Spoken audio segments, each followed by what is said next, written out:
সমস্ত ক্রিকেটারের নাম উচ্চারণ করে ওই গানটা থেকে গিয়েছে।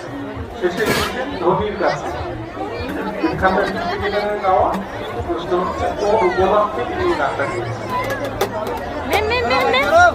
আমরা উত্তরপত্র দিয়ে দেবো, একটু তাড়াতাড়ি দিয়ে দিন। আমাদের সমস্ত সদস্যরা